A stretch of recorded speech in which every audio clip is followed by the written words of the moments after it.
Hey guys, welcome back and happy Friday. We survived the week. But honestly, today, the global memory sector just witnessed history.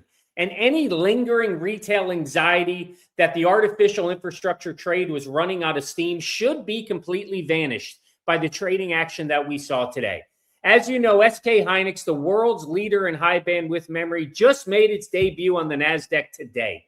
For years, US investors almost had no direct access to play this company. Well, today they finally did. And what happened? They didn't reject the sector. They oversubscribed the offering by more than sevenfold. This isn't capital leaving AI memory. It's new capital entering it. Let me show you exactly what happened. Pull up some headlines that you can see on the screen because this is what was popping across the news media today. You can see on Market Watch, SK Hynix stock soars double-digit pop in Nasdaq debut. If you take a look at Barron's, you see something very similar. SK Hynix stock spikes 13% in U.S. trading debut. Today, the market delivered a resounding verdict for the sector. After raising a jaw-dropping $26.5 billion, SK Hynix shares popped right out of the gate. This wasn't just a successful listing. It was an absolute vote of confidence for the entire technology layer. And while the mainstream media spent the last 2 weeks obsessing over short-term tech volatility and a potential spending cliff, today we saw deep U.S. institutional capital step in to aggressively underwrite the AI memory thesis. But we did start to see the intraday tape did deliver us a very interesting divergence. If I scroll back here, you can see some of the news. If you look at the chart here, and this is the divergence and why I made the thumbnail the way I did, because we saw a little bit of shift, a little bit of rotation from Micron to SK Hynix. And you can see on the chart, right about the middle of the day, it kind of started to settle back. But in the beginning, clearly SK Hynix was pulling capital away from Micron, started to balance again in the middle of the day and towards the close. But just look at the headlines to the left. Micron stock is taking a hit. You know, the listing closes the gap with Micron. The Korean stock is still the better bet. So there's clearly the headlines that are driving sentiment that SK Hynix is a better bet than Micron in the marketplace right now. As you know, and I've said for a while, I think this is a long-term bullish event for the entire sector. It will lift all, this tide will rise all boats, including Micron.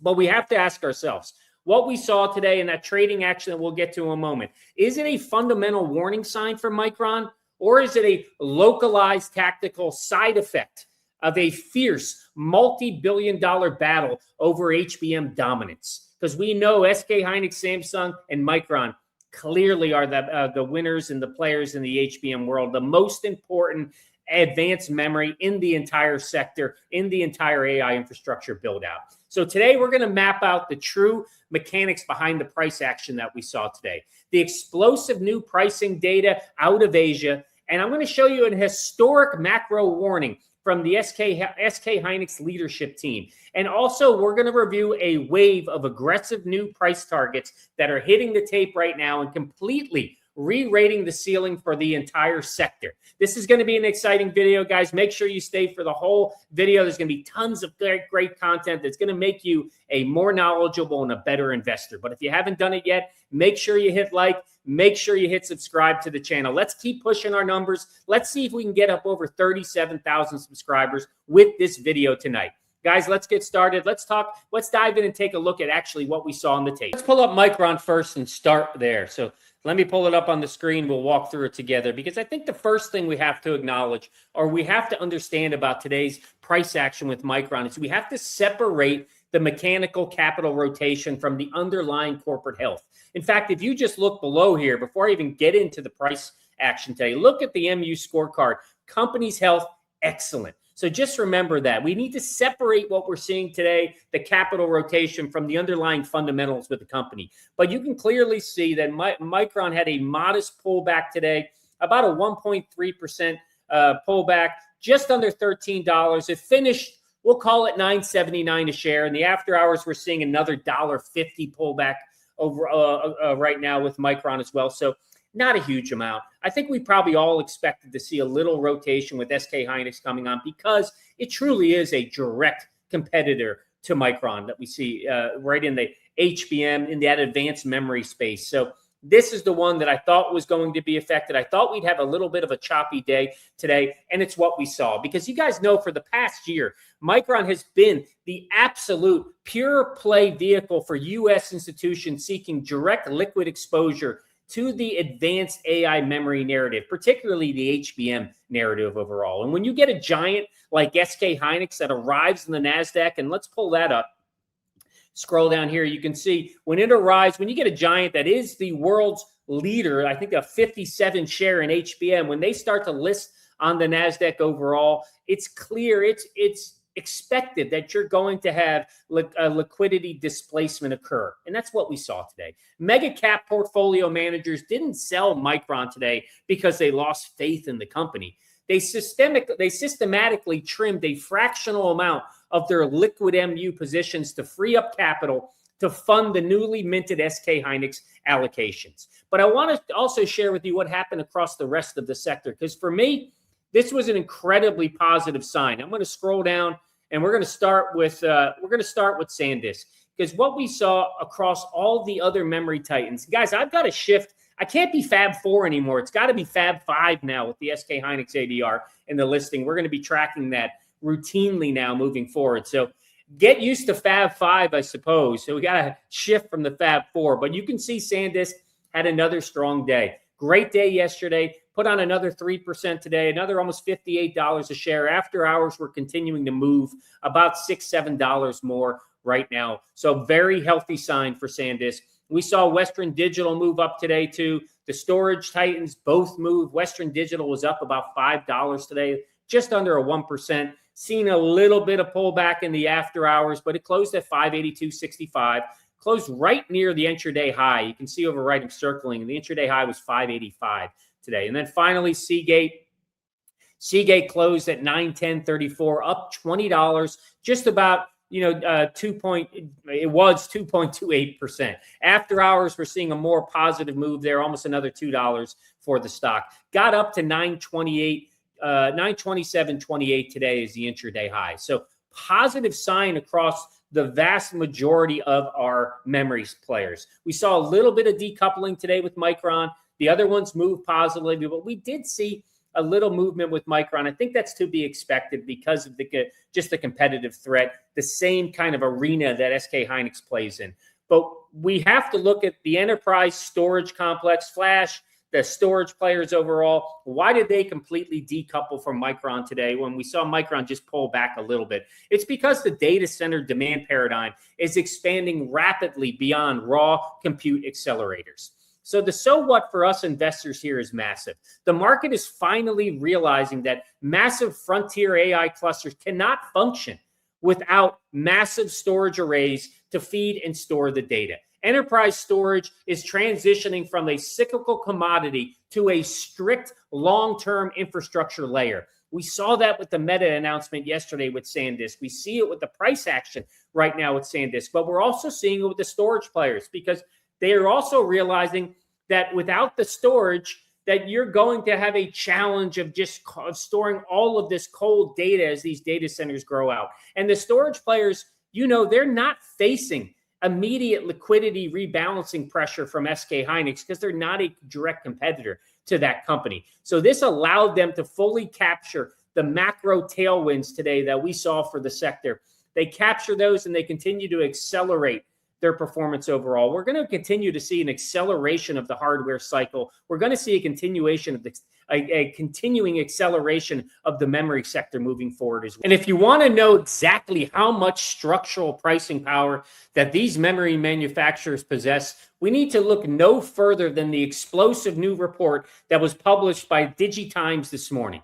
I'm going to pull up the article that was also published in investing.com, but you can see the headline is HBM prices could double by 2027 on surging AI demand. So let's walk through that article together. I'm going to call out some of the highlights over here. You can see in the first paragraph, it clearly says that the data indicates that high bandwidth memory pricing is on an undeniable track to more than double by 2027 due to an unprecedented combination of soaring AI model complexity and physical capacity walls. Next generation HBM4 is projected to surge between $4 and $5 per gigabyte.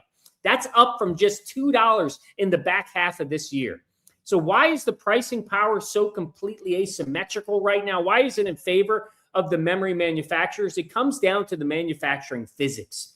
The production cycle for advanced HBM4 requires 4 to 6 months of high precise lithography and vertical stacking, resulting in structurally lower initial yields. And it calls that out right in this middle paragraph here. And more importantly, what it says is that producing HBM consumes roughly 3 times the physical wafer capacity than compared to standard DDR5 memory. This reality, it completely shatters the bearish oversupply thesis that we're seeing in the market. It shatters that Michael Burry short position that he has, because the reality of lower yields and a tier 1 AI clients aggressively locking up output for 3 to 5 year long-term 5-year contracts or long-term agreements, DigiTimes projects that up to half of the world's total DRAM, that's 50% of the total DRAM capacity, will be entirely spoken for by 2027. But it also goes on to say, if you see here in this lower paragraph, that the pricing leverage that we see with the manufacturers, it is backstopped by a booming conventional server market. Because DDR5 profit margins have themselves scaled past 80% for top-tier suppliers, chip makers have zero incentive to discount their product. If hyperscalers want memory makers to shift lines away from highly lucrative conventional DRAM and allocate them to HBM or high bandwidth memory, they're going to have to pay an extreme historic premium to justify that move for the manufacturers. So guys, bottom line, the suppliers continue to hold all the cards right now. And if you think that DigiTimes, this pricing model that we just walked through, if that wasn't enough to convince you, I want you to listen to what came out of the SK Hynix CEO earlier today, because he clearly says that we will see the worst memory shortage in 2027 and demand will outstrip supply beyond 2030. For us memory investors, that is music to our ears. So let's walk through what exactly that he said. And you can see here in the article that SK Hynix, he went on to say, and let me highlight this for you right here. That keeps jumping up on me. Here you go. He said that the global memory industry is headed for its worst ever supply shortage in 2027, forecasting that demand for memory will continue to exceed companies' ability to produce it well into the next decade, despite aggressive capacity expansion. We forecast that next year, 2027, will be the worst year in the industry's history for us from a supply perspective. That should give us confidence as investors that the price action that we see with these companies, the share prices will hold firm. If this is going to continue, if we're going to continue to see demand just outstrip supply, and guys, this is just data center focus. We have to also think about edge, robotics, all the other applications, auto, all the other applications where advanced memory is needed for these manufacturers. So this is a big announcement, should give us a huge sign of conviction for the sector and for these companies overall. Our customer demand continues to go up, he says, while capacity has limitations. We forecast that customer demand will, will remain higher than our customer capacity even beyond 2030. But we are doing the best we can to solve the problem. Essentially, we know no matter how quickly they try to act, that these fabs just take significant time to bring up online, to bring the supply online. And that's what we're seeing in the market right now. So those two stories, the pricing power that we see and how the HBM is going to double in 2027. And now we're seeing SK Hynix come out and say, we are going to see supply constraints into 2030, and it's going to be the worst that we've seen next year overall. And guys, since we're focusing on HBM, I wanted to share an article today that also came from, I think it was TrendForce or DigiTimes as well. Let me pull it up because it walks through, it's from DigiTimes. It walks through the approach that all three of these players have, Samsung, SK Hynix, and Micron, regarding HBM4, particularly HBM4E, and how they have different approaches to building this architecture. So let's walk through that together. I found this to be really fascinating, and it also makes us think about what the difference will be, how the market will interpret this, and ultimately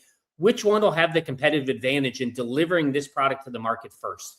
So you can clearly see that it says Samsung, SK Hynix, and Micron are all taking different manufacturing paths for the logic base in HBM4, opening a new front in competition over advanced memory performance, yield, and supply.